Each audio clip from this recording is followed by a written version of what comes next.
Hai, Assalamualaikum. Lama kita tak jumpa. Hari ni Mama nak buat fish and chip.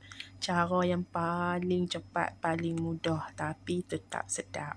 Okey, mula-mula kentang ni kita kena basuh bagi bersih. Lepas tu potong lah. Mama potong 6. Kalau saya besar potonglah 8. Kita potong macam ni. Potong apa panggil baji kan. Okey, lepas tu kita kena rebus. Kita letak sedikit garam. Sementara tu nak tunggu dia empuk kan. Kita sagat dulu kita punya kubis Beijing ni.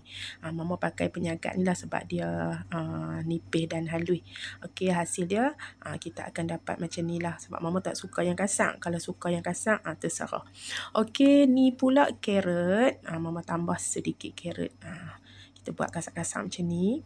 Okey, lepas tu kita tambah mayonis. Mayonis ni ikutlah nak tambah dalam 3, 4 sudu, 5 sudu tak kisah. Lepas tu kita masuk susu full cream.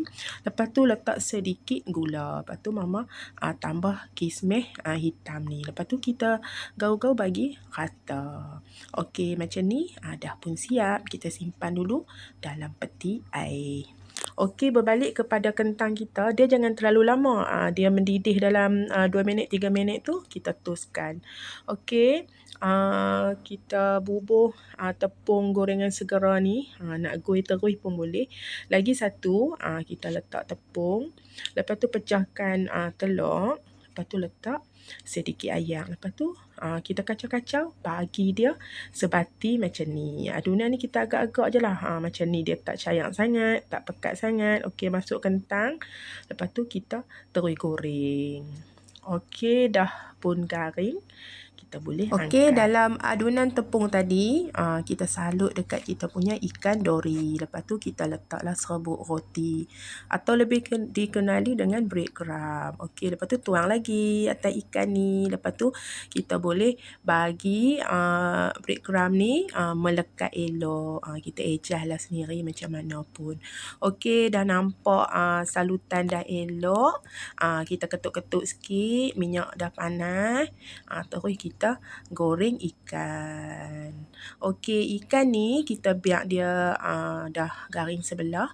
Lepas tu kita kalir. Lepas tu style Mama suka masak garing sikit. Okey, Mama tekan-tekan. Okey, dah elok garing macam ni. Kita boleh angkat.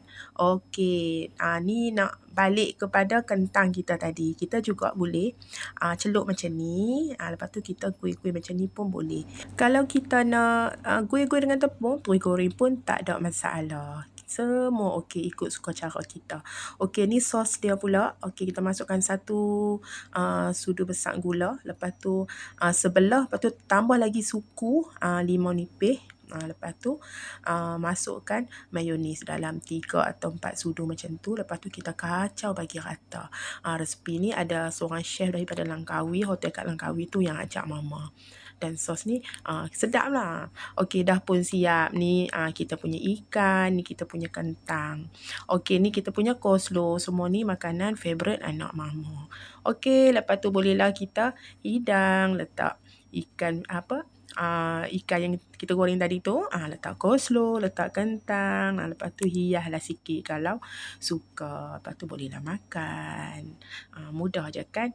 Sat je. Cumanya kadang-kadang malas sangat nak buat. Tapi kalau buat tu sat je. Makan pun puas. Okey, lampau sehingga kita berjumpa lagi di lain video. Selamat mencuba. Bye. Assalamualaikum. Thank you untuk semua yang selalu support Mama.